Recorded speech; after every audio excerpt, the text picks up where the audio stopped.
다들 안녕하세요. 프로토 91회차 토신 정보방 환급 인증합니다. 당첨금은 세후 금액인 거 알고 계시죠? 다들 아시겠지만 한 경기 취소되어 당첨금이 반토막 났지만 그래도 당첨 모두 축하드리며 오늘 경기도 분석 시작해보겠습니다. 금일 첫 번째 경기 마이애미 대 콜로라도 분석 시작해 보겠습니다. 카브레라는 직전 경기에서 워싱턴 타선 상대로 어려운 경기를 하며 패했다. 안타 허용은 4개에 불과했지만 집중타와 더불어 홈런 허용이 있었고 위기에서 무너졌다. 그러나 알칸타라가 자리를 비운 마이애미에서 가장 믿을 수 있는 선발 자원이다.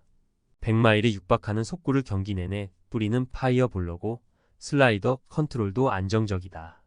콜로라도 상대로는 최근 2경기 연속 QS에 성공했었다. 램버트는 불펜의 롱맨과 대체 선발 자원 정도로 나서는 투수인데 이 경기에 선발로 올라왔다. 시애틀 상대로 난타당하며 선발 로테이션 경쟁에서 밀려나는 것으로 보였는데 직전 샌디에고전 호투로 인해 다시 기회를 잡았다.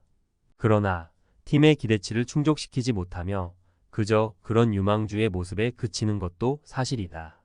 마이애미의 승리를 본다. 워낙 좋지 않은 시즌 출발을 한 상황이지만 목요일 경기에서 기분 좋은 승리를 따내며 분위기 반등에 성공했다. 이 경기에는 속구가 위력적인 카브레라가 나서기에 다시 한번 승리를 기대할 만하다. 선발 우위를 가져갈 마이애미가 승리할 것이다. 금일 두 번째 경기 볼티모어 대 뉴욕 양키스 분석 시작해 보겠습니다. 민스는 다시 빅리그에 복귀했다.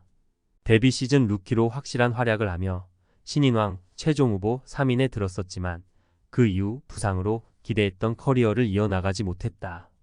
또 그 사이 팀에 워낙 좋은 선발들이 많아졌기에 기회를 받지 못했는데 로드리게스와 웰스 등이 부상을 당한 볼티모어기에 그에게 기회가 왔다. 좌완으로 건강하다면 QS를 기대할 투수긴 하다. 로도는 드디어 그의 이름값에 걸맞는 피칭을 하고 있다. 양키스가 큰 돈을 주고 영입했지만 기대치에 못 미치는 성적과 잦은 부상으로 고전했는데 이번 시즌은 에이스로 활약 중이다. 직전 경기에서는 밀워키 상대로 QS 동반 8탈 3진으로 승리를 따냈고 최근 13이닝 동안 자책점이 1점에 불과하다. 같은 폼으로 4가지의 구종을 던지는 투수기에 타자들이 타이밍을 잡는데 고전 중이다. 양키스의 승리를 본다.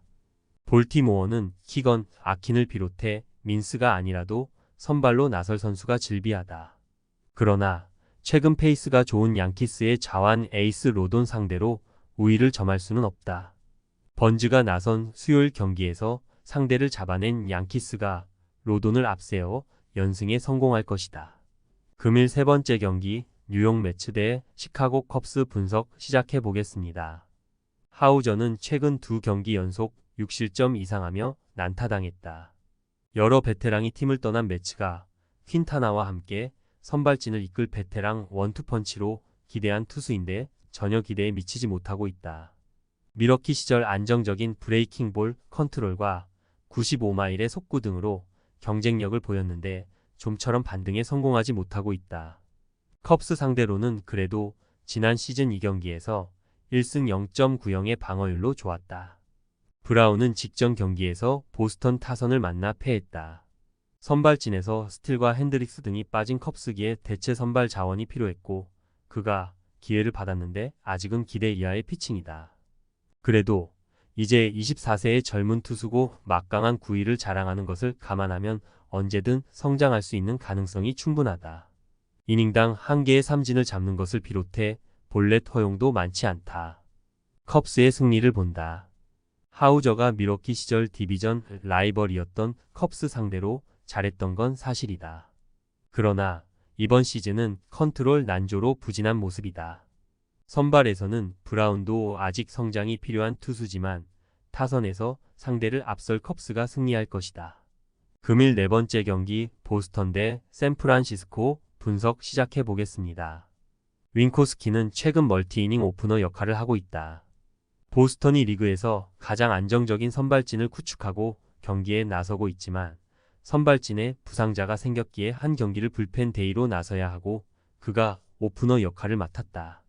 탈삼진 능력이 좋은 투수로 대체 선발 경험도 많기에 이닝 소화를 기대할 만하다. 그의 뒤를 이어 팀이 불펜 자원을 계속 가동할 것으로 보인다. 해리스는 최근 4경기에서 승리는 1경기에 불과하지만 3차례나 QS에 성공했다. 직전 경기에서는 피츠버그 상대로 6이닝을 7탈 3진 무사 4구 무실점으로 막아내는 등 왜 자신이 팀의 상위 선발인지를 성적으로 증명 중이다. 좌완으로 투심과 컷 패스트볼, 커브 등을 안정적으로 구사할 수 있고 어린 투수치고는 컨트롤도 좋다는 평이다. 샘프의 승리를 본다. 해리스는 어린 투수임에도 안정적인 컨트롤과 커맨드 능력을 앞세워 본인의 등판 경기를 잘 책임지고 있다. 보스턴 타선 상대로도 투심과 커브 등으로 이닝 소화를 기대할 만하다. 윈코스키가 쉽게 난타당하진 않겠지만 불펜 부담이 큰 홈팀 상대로 샘프가 승리할 것이다. 금일 5번째 경기 텍사스 대 워싱턴 분석 시작해 보겠습니다. 이볼디는 최근 3경기에서 승리 없이 2패를 당했다. 그래도 직전 경기에서 삼진 8개를 잡아내며 QS에 성공했다. 30대 초반에서 중반을 바라보는 베테랑이지만 여전히 위력적인 포심을 비롯해 속구 위주의 피칭을 하는 우한 정통파다. 최근 2경기에서 슬라이더 컨트롤이 흔들리며 볼넷 허용이 많긴 했지만 언제든 9위로 상대 타선을 저지할 수 있다. 홈에서 더 강한 투수기도 하다. 파커는 시즌 출발이 늦었지만 NL 신인왕 경쟁에 뛰어들었다. 맥켄지 고어가 버티는 워싱턴이지만 코빈이 더 이상 안정적인 선발의 모습을 보이기에 자완이 필요했는데 그가 좋은 모습을 보여주고 있다.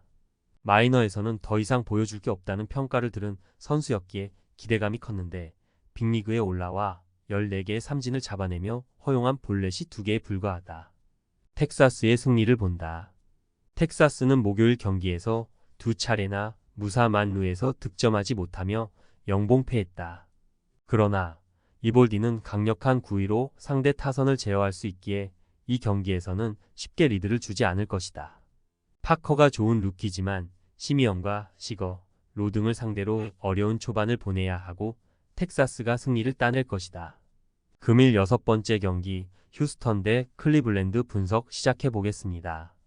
아리게티는 이번 시즌 빅리그에 데뷔한 2000년생 어린 투수다. 휴스턴이 선발진에 부상자가 많았고 기대했던 선수들의 줄부진으로 인해 유망주에게 기대를 걸었고 그가 그런 투수였다. 그러나 좋았던 마이너와 달리 빅리그에서는 아직 경쟁력을 보이지 못하고 있다. 좋은 구위로 삼진 능력을 보여주긴 했지만 브레이킹볼 컨트롤이 불안하고 위기에서 난타당하고 있다. 알렌은 애틀랜타 상대로 시즌 첫 패배를 당했다. 리그에서 가장 득점 지원을 잘 받는 투수기에 승리를 따냈지만 그리 안정적인 피칭을 한다고 보긴 어렵다. 9이닝당 홈런 허용이 1점 중반대일 정도로 장타 허용이 많고 시즌 볼산비도 2대1을 가까스로 넘고 있다. 휴스턴 상대로는 직전 경기에서 6이닝 5실점을 기록했었다. 휴스턴의 승리를 본다. 아리게티가 기대에 못 미치는 데뷔 초반을 보내고 있지만 컨택 중심의 클볼 상대로는 9위가 꽤나 통할 수 있다. 또 알렌이 이번 시즌 장타 허용이 많기에 알투베와 터커 등에게 장타를 허용할 수 있다는 점도 승부를 가를 요인이다. 타선의 파워툴에서 앞서는 휴스턴이 승리할 것이다. 토신 최종 조합은 영상 아래 고정 댓글로 말 걸어주시면 토신 정보방에서 무료로 공유해드립니다. 제발 손해보면서 토토하지 말고 다같이 웃으면서 즐겁게 베팅합시다. 함께 하실 분들은 부담 갖지 마시고 편하게 말 걸어주세요.